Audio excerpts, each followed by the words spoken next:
Welcome, everybody, to the place for wisdom talks and meditation where we want your spiritual momentum to fly high.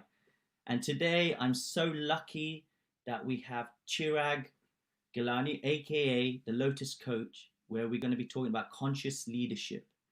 So I'm just waiting for him to come on.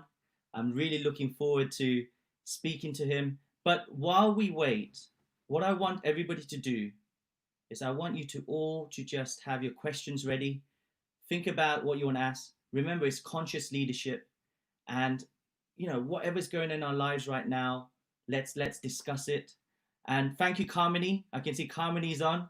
Jaja, thank you, Jaja, for coming. I'm just gonna get the Lotus Coach, and then we will be talking about this. So I'm just checking right now, and he is here. Fantastic. Looking forward to doing this. So everyone, get ready with your questions. And remember, this is an interactive talk. And here he is. Hello. So nice to see you. Yeah, good to see you too. How are you? How have you been? How's things going? Amazing. Thank you for having me on. I've seen you've been very active on social media, connecting the world during a difficult time. And when I got that message saying I want you on, I thought I finally made it. I thought Jagannath has invited me on, and this is my chance to get at least 5 extra followers. So this is a big moment for me, Jagannath. Thank you for having me on. Before we go any further, follow him. No, so guys, just so you're aware, so those that may not know the Lotus Coach, he is the founder of the coaching society that we have that is called the Lotus Coaching. It's called the Lotus Coach, and also started up recently what we call Lotus Leadership. So he's the CEO and founder of that.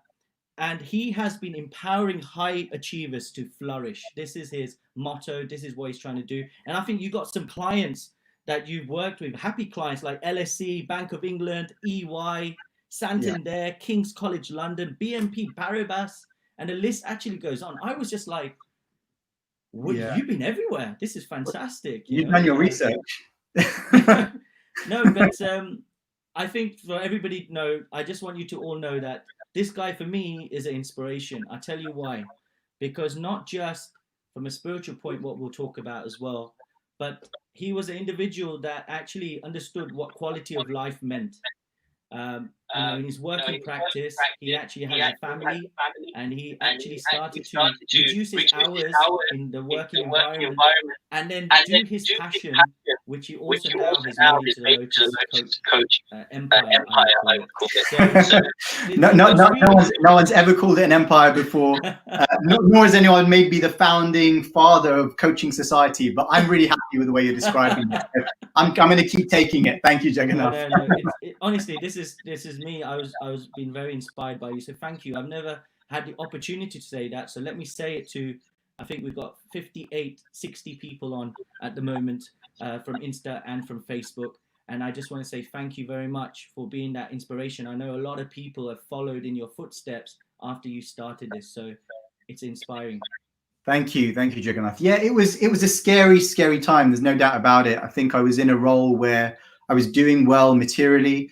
I was externally successful, but hence the logo Flourish from Within. I just think it's really important for us not to move in a direction where we're picking up various accolades, but we're not really feeling fulfilled and satisfied in what we're doing. And for me, I just thought the direction I'm going is not the direction where I'm meant to be going, to be perfectly honest with you. I believe we're all kind of born with a particular psychophysical nature, or born with specific gifts. And it would be a real waste of this life to just continue on this particular track that wasn't fulfilling for me. So as you said, I didn't just jump ship. It was a transition. I tried to do it in a smart way. First got myself down to a 4-day week. I got myself qualified as an ICF accredited coach, building up my client base. Then I started doing freelance corporate training. And then eventually I got the courage, I would say, to ultimately leave the legal field and start my own thing, and to move from being a well-paid employee to an entrepreneur. And as you can imagine, Jagannath, with that comes lots of self-doubt, limiting beliefs, You really look at yourself in the mirror and think, can I do this? And I would say at that point, the thing that really kept me going was my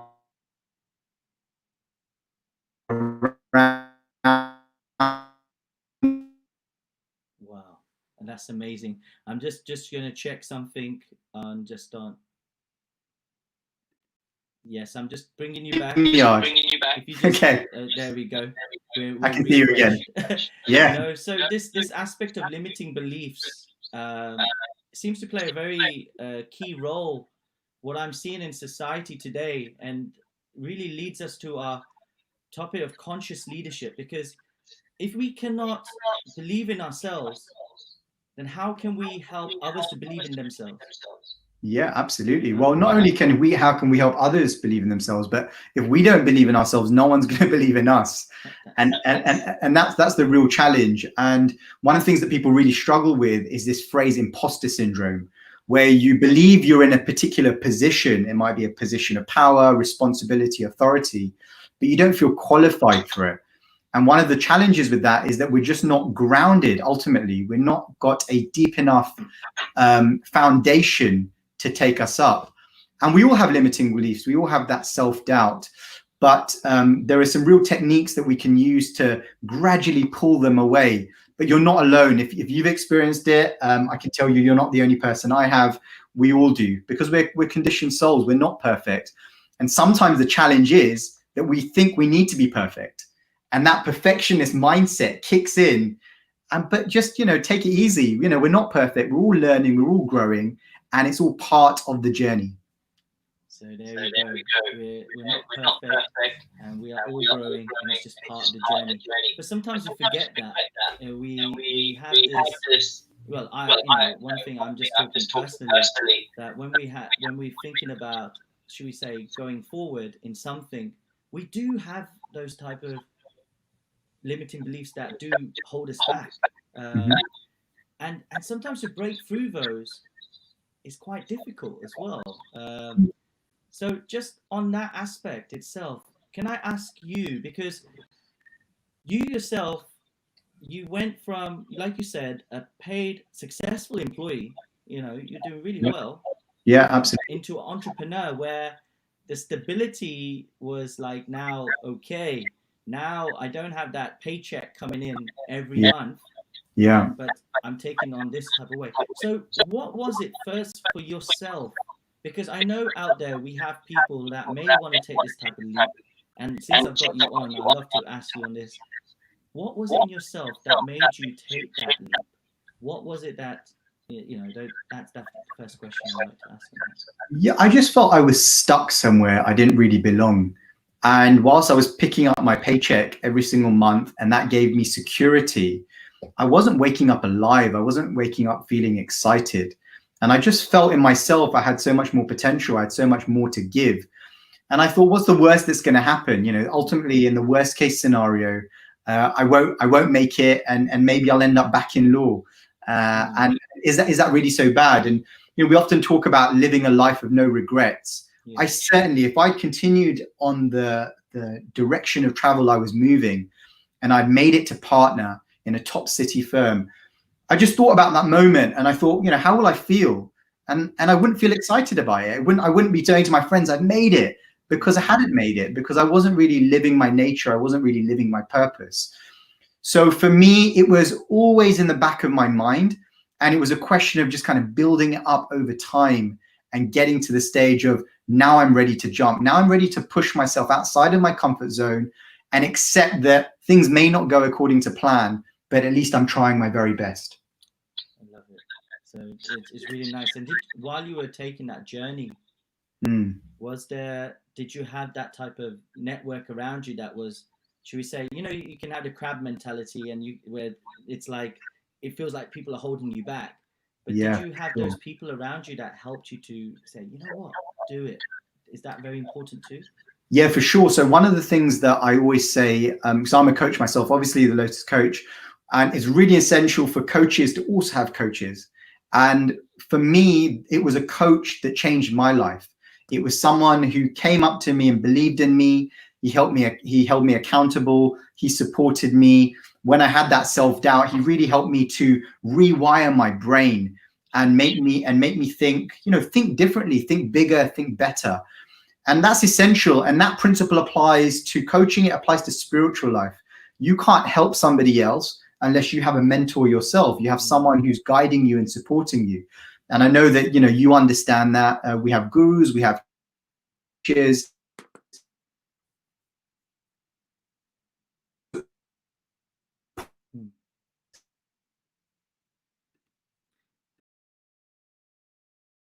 Just sort of, that's all right. Okay. So like you said about mentors, and you talked about the spiritual side of things. Yeah. So what was your, spiritual life? Because of course, what I'm seeing is the word lotus as well has this connotation with spirituality. I see the lotus blooming, and like on your logo as well, you got the man, and then it's like a plug, and then in the middle where the brain is, you got a lotus, which is really cool. So what is your connection in that way, in terms of like how much has spirituality played a part in taking you onto this journey right now? Yeah, huge part. So I first came across the analogy of the lotus when I spent 12 months living as a monk. So I did a sabbatical essentially when I was 19. Wow. So after I completed my law degree and I knew I was going to go on to do my legal practice course and the training contract, I took a year out. And it was a wonderful opportunity for me to really delve deep in terms of spiritual life. So when I was in India, I came across really the significance of the lotus. And there was one particular analogy that really struck me. The idea was, as you know, the lotus is an eternal symbol of transformation and really, flourishing. But the idea is the lotus actually grows in muddy water. I don't know if you knew that about lotuses, but they actually grow in muddy water. And they grow strong, and then they flourish for the world to see. And that's why I came to the idea of the Lotus Coach, because we're in this world and we're surrounded by challenges, we're surrounded by doubt. And what we need to do is we need to grow through that muddy water and continue to flourish. And if you see a lotus when it flourishes, it's its own unique color, it's its unique style, and we're all unique. So I just felt, for that reason, I felt the word Lotus Coach, something really resonated. Yeah. And that symbol that you're talking about that's on screen there, the idea was flourish from within. So many of the people that I coach, they are high achievers. So they're C-suite, they're CEOs, they are senior professionals, they're successful entrepreneurs. But my tagline is flourish from within, because the idea is that unless we sort out what's going on in here, there's no way we're going to manage what's going on out there. And we know that. We know there's many people that are externally very successful, but of course, internally really struggling. And then it leads to all kinds of problems, including suicide in some cases, as we saw very recently with, that Indian movie star.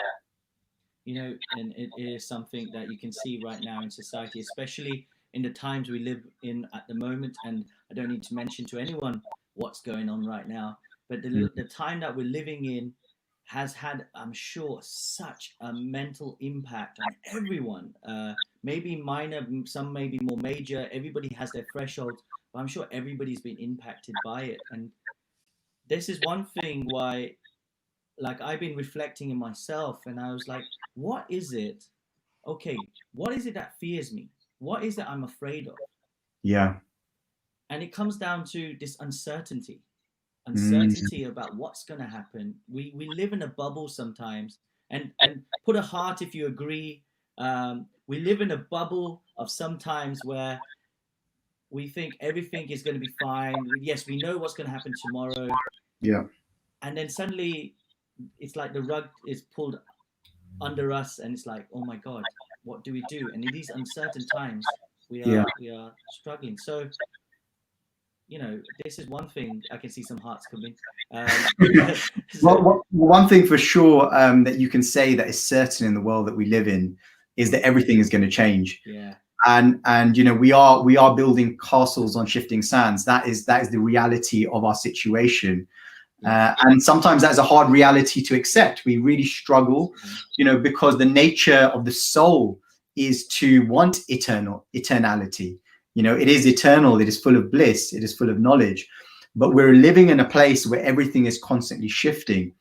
So that is the challenge for us. I think that is why people are really struggling at the moment. And, you know, some of the courses I'm selling, understandably at the moment, is around resilience, that ability to bounce back, that ability to be strong no matter what is coming your way. But I really go back to that analogy that I gave you earlier in the session, where if your roots are strong, if you think about yourself like a tree, if your roots are strong, then no matter what storms come your way, you'll be able to withstand it and really tolerate what's going on. So yeah, during this time, absolutely, people are really struggling for obvious reasons. And this is a time where you really find out who your friends are and connect to those people. And that's why I said right at the beginning, Jagannath, I said, I really appreciate the fact that you're using this time to connect to people globally. You know, you realize that, you know, people are facing isolation, loneliness, and all the rest of it. And you thought, okay, well, here's social media. Why don't I harness that? Why don't I use that to connect people and share some wisdom? It's a really beautiful thing. So that's why, jokes aside, when you invited me on, I was really happy to be on, because I'm really happy to see what you're doing as well. This, just so everybody knows, you know, thank you. That's very kind of you. But this is something that I was inspired by a spiritual guru of mine, His Holiness Jayapataka Swami. He actually, what he does is he goes, now he's got some, at the moment he's partially disabled. He's had heart attacks. He's had organ transplants. So he is wheelchair bound. But what he does is he does at least about 2 to 3 Zoom calls every day, different parts of the world. And also he does a Facebook Live. So he can reach people and make sure everyone's fine. So I'm just, if you're happy with what I'm doing, I like to say it's thanks to him. He's my inspiration of why I do this. But it's not, you know, it's not an easy thing to do. Like we talked about fears, right? So there's that fear of failure. There's also the fear of, how am I going to look? What am I going to say? What's going to come out? People might judge me. So anytime you jump onto social media, anytime you do anything that is outside of your comfort zone, it can be difficult. And, you know, we have to push ourselves, because that is what service is all about. Actually, coming back to the topic of conscious leadership is really about servant leadership. You know, you've heard this word conscious put in front of different terms like conscious parenting, conscious relationships. Conscious leadership is exactly the same. It's about really engaging your full self and awareness, and think about what you're doing. Because so many of us take a position of responsibility or power, but we don't engage our consciousness. We don't engage our full self. We do it in autopilot. And when we do that, we miss out on key qualities like empathy. We miss out on things like integrity, commitment, you know, really connecting in our relationships. And so conscious leadership as a term is something that I'm pushing a lot through Lotus Leadership. I really want to go to different organizations and teach them and share with them how we can become better leaders. Because if anything is certain at the moment, and we talked about uncertainty, one thing that is certain is the world needs better leadership. Yes. On a political level, on a business level. And we can't look up to the sky and say, okay, well, why don't you sort yourselves out? It's actually up to us to become those leaders and step up and take that responsibility. That's amazing. And on leadership, there's, I may pronounce it, it's a book by Jim Dethmer, I think he's called, if I'm correct. That's Dethmer. And he says that conscious leaders speak with integrity, like you just said, lead with authenticity, and hold themselves accountable. They listen with the intent to understand and not just to respond. And they do it by being in tune with themselves and the world around them. Yeah, it's a beautiful quote. And if you think about it, if you break that down, it's that last point is around self-awareness, right? Yes. So being in tune with yourself begins with self-awareness, really understanding who I am. And we understand that who we are is understood on different levels, the mind, the body, and the soul. And then it's about holding yourself accountable. So this as a principle is so important. We live in a time where actually people are looking to take credit where they don't deserve credit, and actually and not give it where credit is due. And so we need to really be humble. And people don't think about leaders as being humble, but leaders need to be humble, because you are a servant. Ultimately, your job is to serve the people that you are leading. You talked about one of your spiritual gurus, who, of course, I admire hugely. Someone I really look up to is Radhanath Swami. Yes. And he was someone. I just listened to a podcast that he did today with Russell Brand, and Russell was asking him. He was asking, what is spiritual life all about? And Radhatswamy gave a really simple analogy. He said, you need to nourish your body, don't you? Like when you feel hungry, you need to nourish your body. Yeah. So you feed your stomach, and you need to nourish your mind, don't you? So you feed your intellect and your mind. You read books, because you also need to nourish your soul. And he said, let's break it down to 3 very simple things that we can do to nourish our soul. The first thing is association, sangha. So associate with people that will uplift you. And I know that's something you do, Jagannath, all the time. I see some of the people that you have on this podcast, but also connecting with them, for the purpose of uplifting you as well as to share knowledge. The second thing is sadhana. So this is about your personal practice, your deep connection with your soul and with the divine, with God. And then, of course, the third S is seva. So that is about service. And we are, of course, wired to serve in different ways. And I just thought if the world adopts these 3 principles, they start to really connect in terms of getting self-aware. They start to associate with like-minded people that are going to uplift their consciousness.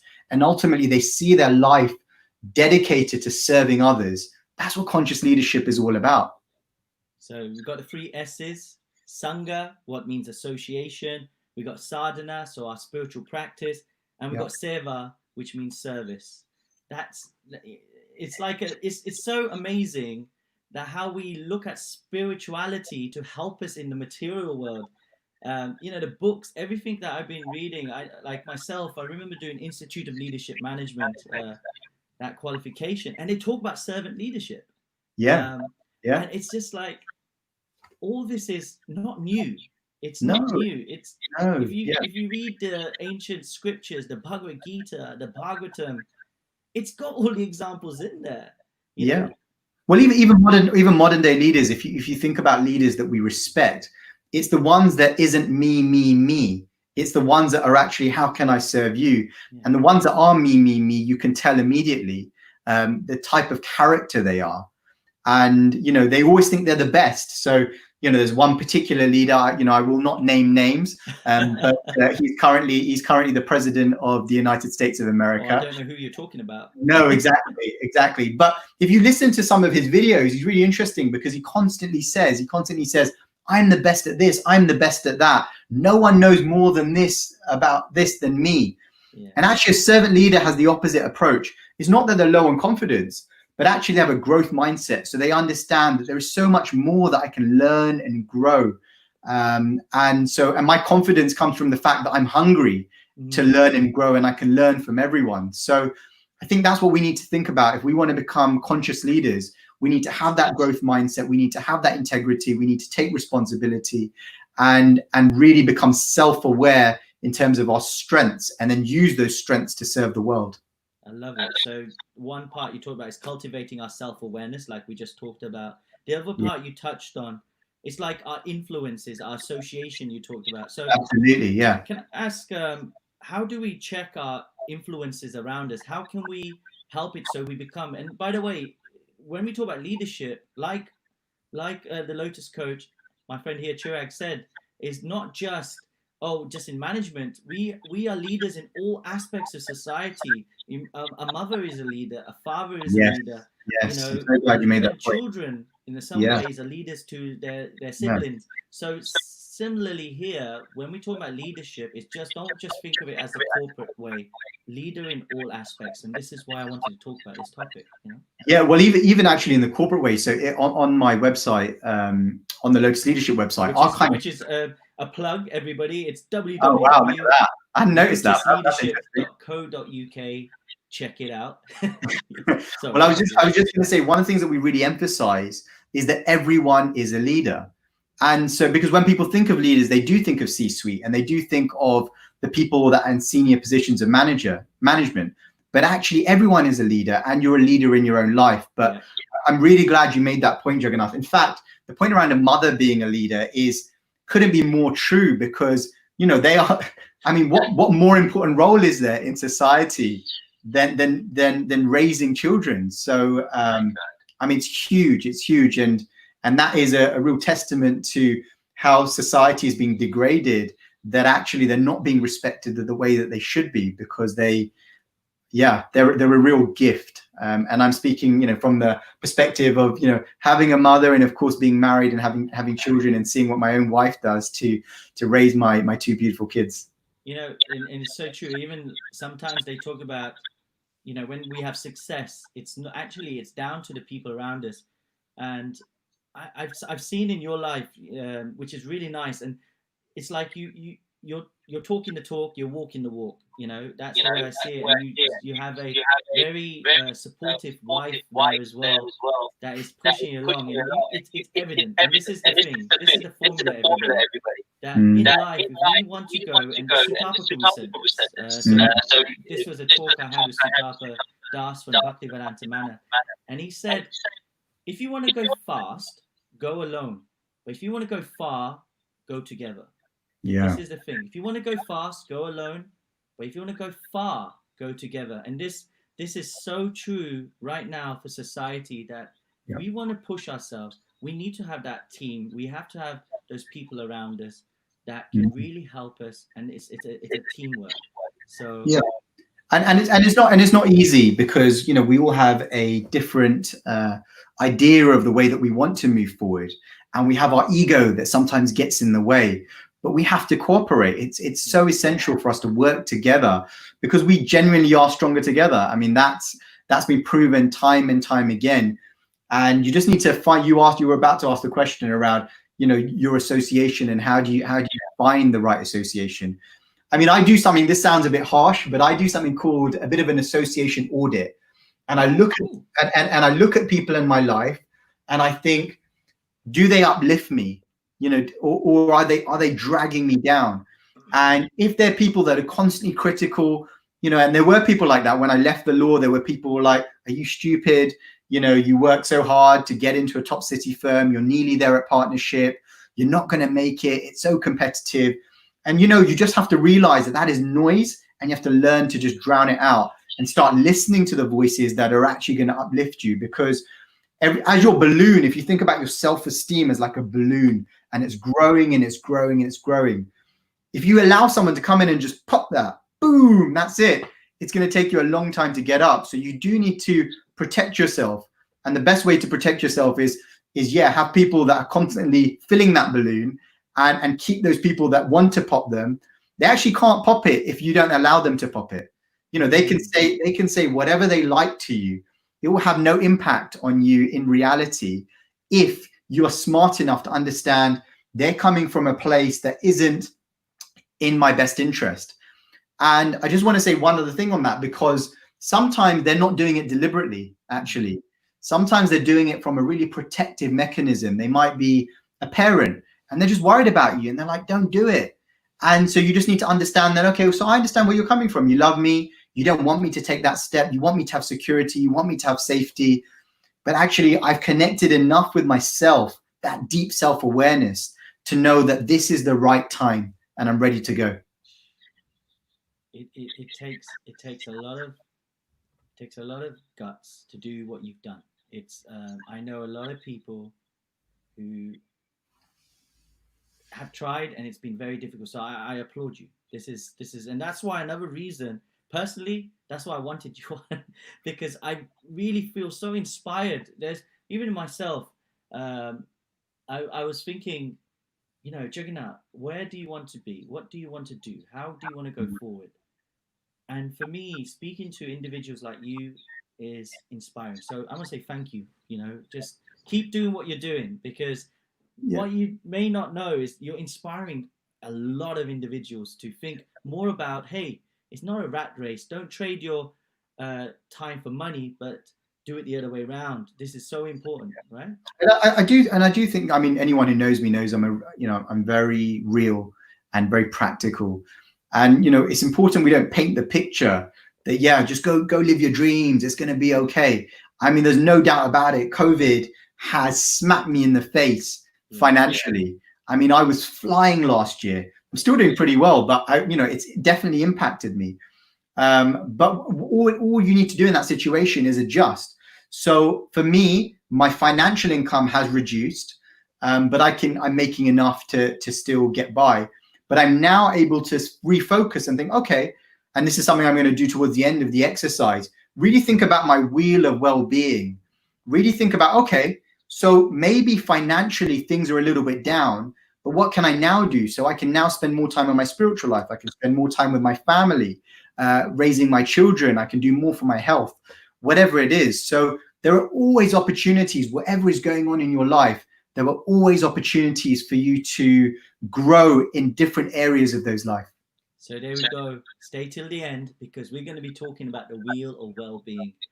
I'm excited, and I haven't done this yet, so this is going to be exciting for me as well. Yeah. So I really appreciate. So I'm looking at time. Oh my God, half an hour is flown, and we've had some questions coming, which I'm going to come on to. Don't worry, I'm going to come to your questions. But first of all, I just want to touch on just a few points that you came on to, especially right now when we're talking about conscious leadership. We went through about cultivate a self-awareness, check your influences around us.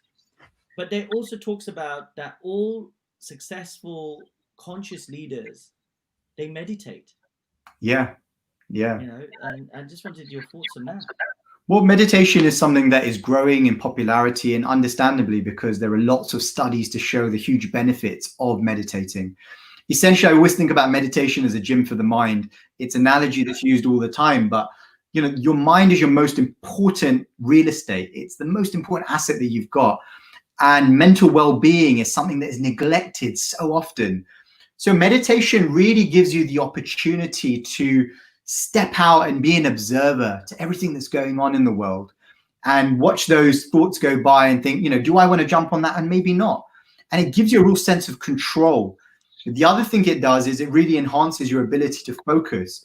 So that's any type of meditation. Me personally, I practice mantra meditation, and I know that you do this on here all the time. You do kirtan. And the reason I do that is because meditation in itself is very powerful, any type of meditation, but mantra meditation connects you to something very powerful. That sound vibration, I found, is a really empowering thing. And it's something that I've been doing since I was 19, and hopefully I will do until the time of death, because it's a real blessing for me. And I'm really glad there's people, again, like you, that go out of their way to share the power of mantra. Thank you. Thank we're you. all doing our own different ways where we are going out there. You do it your way. Everybody's doing something. So I was just, regarding when it comes to in a sense, all of us are leaders in some shape or form. For sure. What's it? The word by Gandhi. You were saying it as well that we need to start flourish from within. This is your Lotus coach mantra in a way. And actually it brings me on to what Gandhi said, which was be the change you want to see. I hear Radhanath Swami also say this because it's so important. Be the change you want to see. Sometimes in life we'll go ahead and we're like, oh God, why is the world like this? Why is that? But let's start with ourselves. And this is which I think is really good, what Lotus Coach is pushing on, that let's start and be the change we want to see. And to do that, I will give you the tools. And do you know who else also said that? Go on. Michael Jackson. Oh, did he? I used to love him, by the way. Yeah. Man in the mirror. Man in the mirror. I'm starting with the man in the mirror. So yeah. Yes. No, so it's the reason I make that. Obviously, this is my personality. Sorry, but when I was a kid, and I remember watching that and thinking, you really start with the man in the mirror. If you really want to be that change, and then you realize that actually, as you grow older, all the great leaders have that same mantra, that it's not about pointing fingers here, there, and everywhere. It's not about being a victim. It's about taking responsibility for our life and really trying to create a positive dent in the universe, really trying to do something positive before we leave this world, because we are going to leave this world. We've got a sell-by date. We are going to expire. And so we might as well try and do something with this vehicle that we've been given to make a difference, no? No, I completely agree with you. Let's try whatever it is, and everyone, please. Everyone has a way of changing the world, and some may change it bigger than others. It doesn't matter. The point is that you just make some impact. And even if we change the life of one person, that is what matters. It's Yeah. I'll tell you one thing that's inspiration for me is, especially when I'm doing mantra meditation, is and thank you for those that have been messaging to say, thank you for doing, etc. That's really nice. But one thing that inspires me totally is his name was Srila Prabhupada. And he even said that it doesn't matter if there's nobody there, just chant to the walls. Mm. And actually, physically, I'm doing that. You're chanting to the walls. I know we got people on, but we're chanting to the walls. And the reason is because remember, there's still one person there in that room, and Mm. that's myself.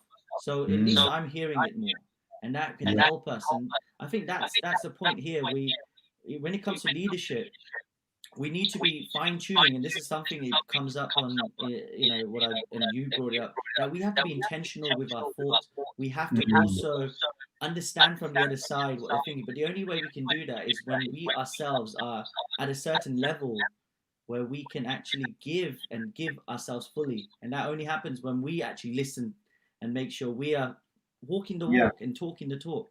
It's, So it's it's a really nice point, Jagannath, because I think what happens is when we talk about leadership, people naturally, I said everyone is a leader. People listen to that and they think, well, no, I'm not a leader, and that's a really high bar. But actually, you are a leader, and when we take the pressure of ourselves, and it's not like I need to impact 1 million people, or 10,000 people, or even 100 people. Even if it's just impacting your neighbor, your sibling, your parents, whatever it is, that one person can then go and impact someone else. It's a ripple effect. It's literally just dropping a pebble and seeing that ripple out. And we all have different capacities. I mean, we know that story from the Ramayana of the spider and Lord Ram. So Hanuman,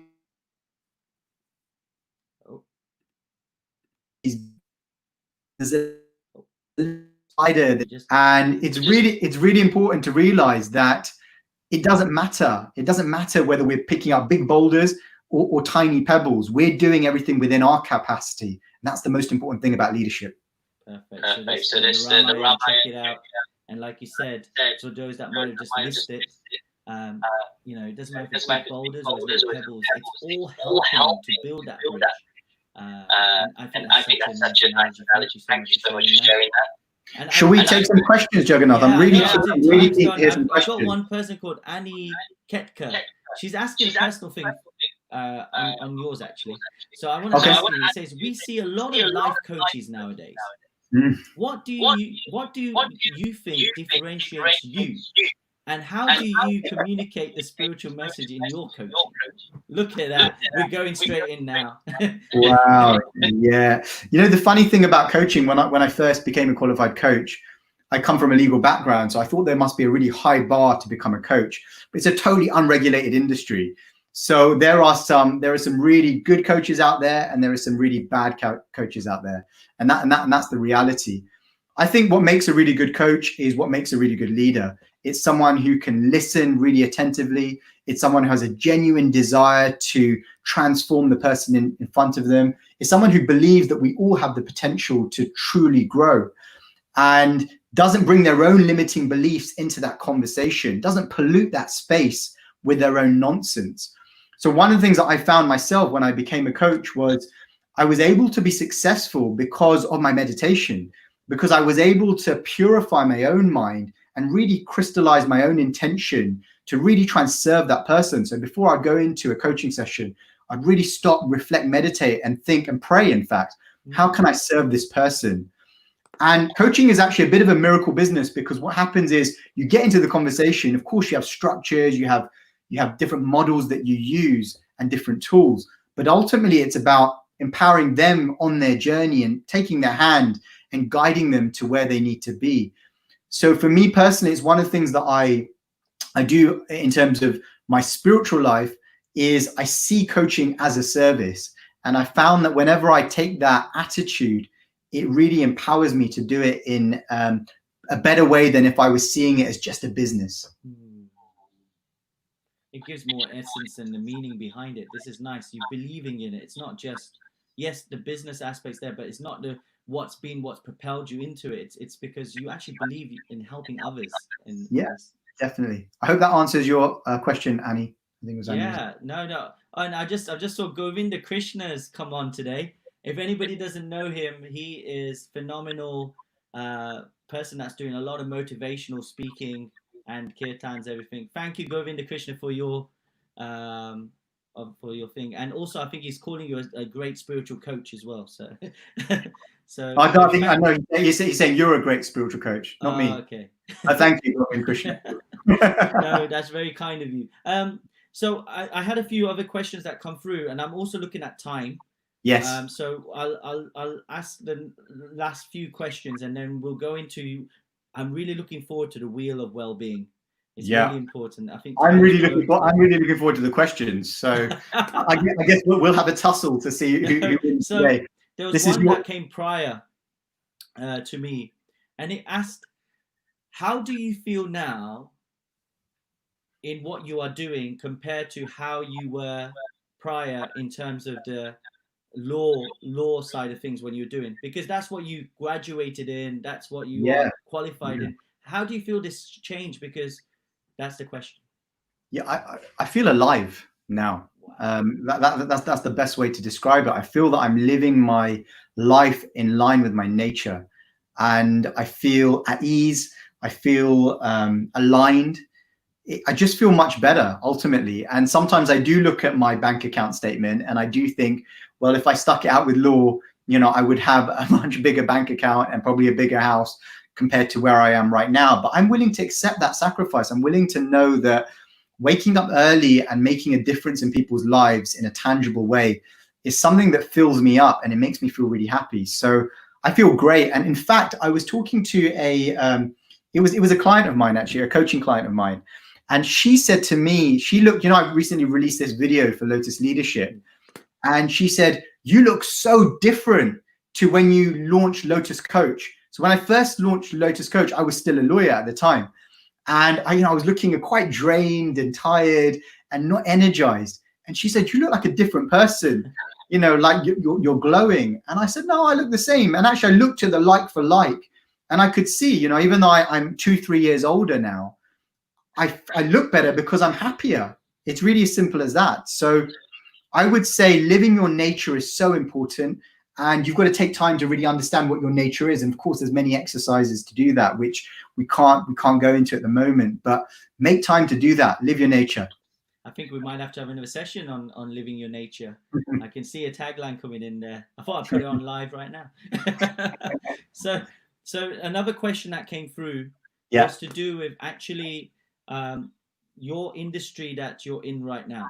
And it was to do with actually how can you be the most effective you are in the industry that you are in right now. So I was thinking that could be it's started, well, not started, but been quite a few years. But how can you be effective in it? Because there's so much out there. Well, it depends what you mean by effective. I mean, do you mean effective in terms of influencing people's lives on an individual basis? They just said the word effective, so I think we'll have to interpret it in the best way we can. So how can I be effective as a coach? Is that how we're reading it? I think so. That's the way I would read it. Okay. Well, I think it's similar to what I said before. I think you need to know what type of coach you are. One of the things that I say to people all the time, so all coaches will do this. They'll do a discovery call or a chemistry call. And when we do this, basically the idea is for the client to think about, is this the right coach for me? And it's really important. Coaching is really powerful, but you have to find the right coach for you, someone that you genuinely vibe with. But also for me as a coach, it's really important to find clients that are the right clients for me. So I'm very selective. Like I only take on, I think it's 10 clients a year in terms of my one-to-one coaching, because I do so much corporate training. And I'm really selective. I really make sure I look at I look at their commitment levels. I look at their character. These things are really important for me, because otherwise it's just a waste of my time. When I'm coaching someone, I'm giving them all my time and energy. I'm thinking about them constantly. And so it's really important that I like them and that they like me.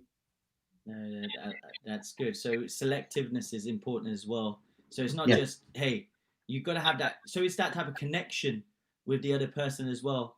And I've got a question that came in from Govinda Krishna, GKD. He says, Yeah. how can we let people know that we love every single one of them and really want to reply to every single message? Hope they Wow. understand. How can we Wow. do that in a way that is... Yeah. I heard someone give this class a talk recently, and you know, they've got a massive following at the moment on social media. And when people send them messages, they get upset if they don't reply to everyone individually. And that is the price of fame, I guess. I guess as you become bigger, it becomes more and more difficult. I would say, you know, they need to be mature enough to understand that it's not possible for you to connect to everyone on an individual level. And you yourself need to be comfortable with the fact that you're not going to be able to connect to everyone because, as I said, we're not perfect. We are limited. The best way to do it is to find a forum where you can inspire people. So whether that's like things like this, where you're sharing on social media, and of course on an individual level whenever you can. But, you know, for us, we've got to have the intention that I want to help people. That comes from a place of compassion. That comes from really trying to understand their needs and their concerns and their interests and breaking it down to the best of your ability. But don't be too harsh on yourself. I mean, that's what I always do. I'm not superhuman. And you know, my wife will tell you on more than one occasion that I'm not superhuman. So that's okay. We don't need to be perfect. The main thing is, are we doing everything we can to really serve? So yeah, to that question, I think it's really important to not beat yourself up, do the best you can, and you know, try and manage expectations as well, because it's not possible to reply to every single Instagram message. No. And you know, Govinda Krishna, he has thousands upon Yeah. thousands of people on YouTube, Facebook, and Instagram. So yeah, check him out. He's a great guy. He's a good friend of mine, and he's really making some changes in the world. So I just want to say thanks to him for doing what he does. I've seen Rakshita is message. Sorry, I lost track of time. She just come on now. Okay, it's all right, Rakshita. I'm really happy that you're here. I'm not able to hear you both. Okay, we'll check what's going on there. Can everybody else hear us? I hope so. Nobody said that yet, so I hope it's good. Yeah, hopefully. Right, I can hear you fine. Let's just check, Rakshita. Check yourself there if that works. Right, I'm looking at time. We haven't got long. We just got and Ananda Mone joined. Thank you, Ananda. So just in the right time, actually, because we've got a real nice special thing. Right, if you were going to a coach, you'll have to pay for this, I'm sure. But we're getting something here. Freebie. I'm so happy with this. So Wheel of Wellbeing. If I could, we've got about 10 minutes. If we can please go into that. Yeah, sure. So anytime that you go to a coach or it's the first exercise that everyone does. It's called the Wheel of Life. I like to call it the Wheel of Wellbeing.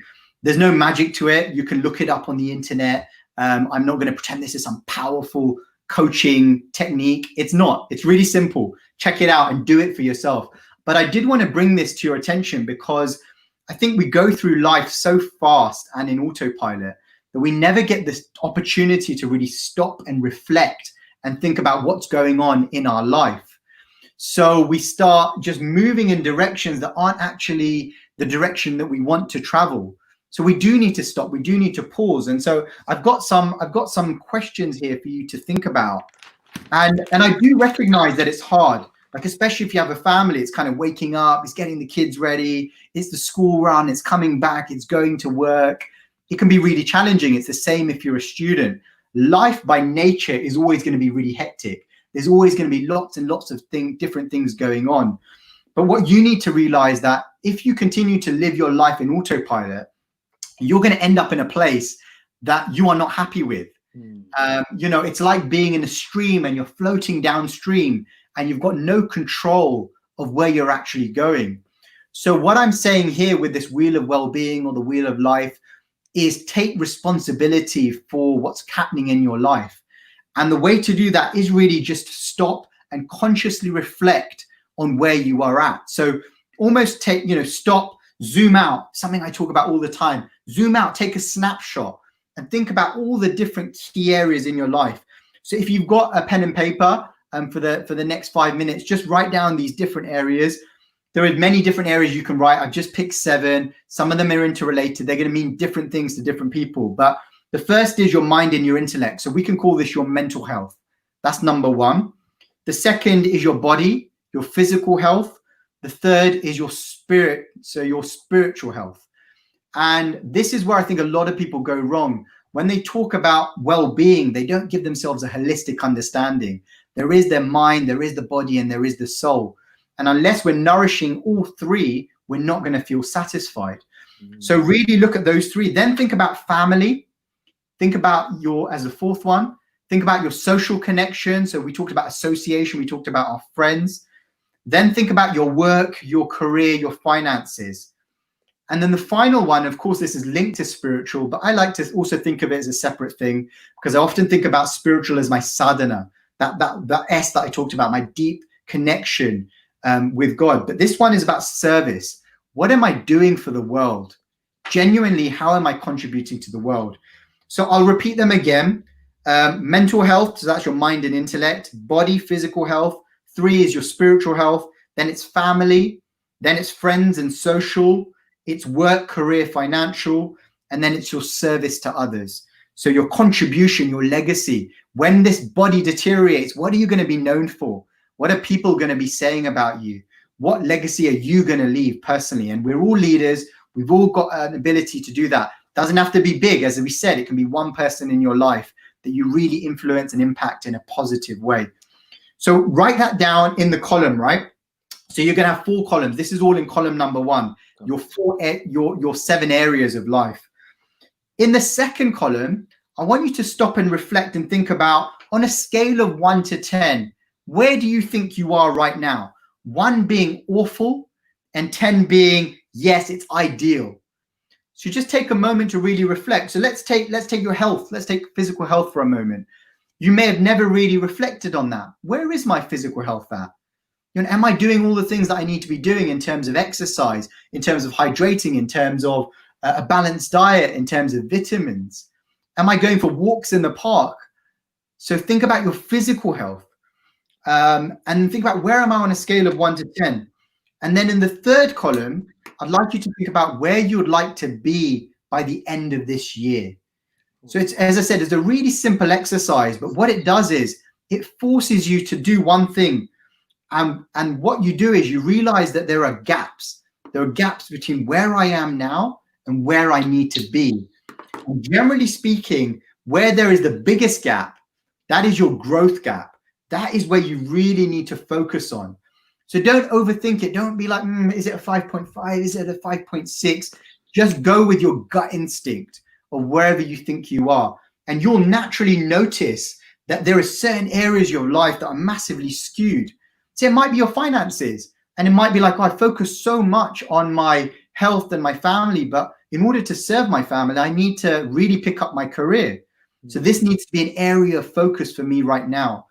And what you need to realize is you will never have a perfect balance. It's never possible to be 10 in all of those areas. But what you can have is a dynamic balance where you are constantly focusing on something, growing on that. And so you can have everything, but just not everything at once. I think that phrase was coined by my good friend, Jay Shetty. If you're not following him, you're mad. Go follow him. He does some amazing things. But he actually said that to me once individually. And then I heard it in a video and I was like, that's powerful. You know, you can have everything, just not all at once. Just reflect on that for a moment, because, you know, we do want everything, but we have to shift. We have to be dynamic. We have to understand that there's going to be different times in our life where we need different areas of focus. So that was a little exercise for you. Obviously, it's a bit rushed at the moment, but do that in your life. And as I said, there's no magic to what I'm sharing. Google it, Wheel of Life. There are wonderful exercises out there on the internet. All a coach will do for you is really take you through the exercise in a huge amount of detail and unpack what it means. So why is it you're here at this number? What does it mean to get to a 10? And how do actually you get there? And that's part of the exercise. Wow. So if anybody hasn't had coaching before, you just had a very, very, very, very slight taste of coaching. Yes. You know, that has made me feel like to go and start to look at that. So you make those quadrants. Where are we at? And where do we want to be? Mark it. Don't be a 5.5, 5.6. Just be rough. 5, 6 out of 10. This is fantastic. I'm going to try this out. I Good. think I'll be contacting you as well at some point on that. And this is another thing, guys. You know, my friend here, you know, the Lotus coach does this, and he's been doing it for some amazing companies. So I really say check him out. I've tagged it in. You can see it on the screen on both. It says www.lotusleadership.co.uk. And I really want you to check that site out. He is taking this to another level now, which I'm really been inspired by. Also, if you want to connect on Instagram, it's at Lotus Coach, at the Lotus Coach. Okay, yeah, it's the. It's not just any Lotus general coach. Lotus coach. It's the Lotus coach. The Lotus coach, everyone. Just remember that. And also he's on Facebook as well. So you can connect on there on Lotus Leadership 1. So there's only one, Lotus Leadership 1. So please do check it out. And you know, I just want to say thank you from the bottom of my heart. Today it's been fantastic. I felt like I've learned so much from you today. So I just want to say thank you for coming on. Thank you. And thank you for all the service you're doing. We can have you in the future at some point. There was a few things you mentioned was a teaser, and I really want to bring you back on. So let's see how things go. And if you're up for that, we will do that. And also connect with us. You can connect with the Lotus Coach. Like I said, he's on Instagram at Lotus Coach. If you have any questions, just DM. He's very approachable. Whoa. Remember remember that question that came up, about responding to DMs? So I'm just going to manage expectations here. There's a lot going on. But yeah, certainly I would do my best to do my best to reply. Go through the lotusleadership.co.uk. Any inquiries, check it there, and I'm sure he'll get back to you. I've got two websites. So it's the lotuscoach.com, which is my personal coaching one, and lotusleadership.co.uk is the corporate training and coaching one as well. So there we go. So lotuscoach.com is the lotuscoach.com. Yeah, that's right. Yeah. The lotuscoach.com or lotusleadership.com. .co.uk. So please do check it out. You know, you're expanding. This is amazing. Different ways, it's really good. So guys, I just want to say thanks everybody. And I've seen a lot of messages coming through as we've been speaking with thumbs up. We've got our friend Nimai Chandra who's joined. A big shout out to him as well. Carmini's on as well. So Carmini, thank you for all your questions as well. It's really been appreciated. And all I've left everyone I only want to leave the last moment and to say to everybody is just be safe, keep well, and remember, don't let your mind take you away. Make sure we bring it back. And like today, the lessons you've learned, have a listen. So I'm going to be putting this up on IGTV in the next 15 minutes. Please check it out for those that haven't checked it out. And also comment something that you felt has really touched you today. So we're looking for those conscious comments because we were talking about conscious leadership. So on that, I will just say thank you. And please do join me again on Saturday. I've got my friend Siddharth coming on. He is, he's like a amazing trailblazer on how to actually work in the business environment. He's successfully started up a lot of online businesses. So we're going to be talking about spirituality and business.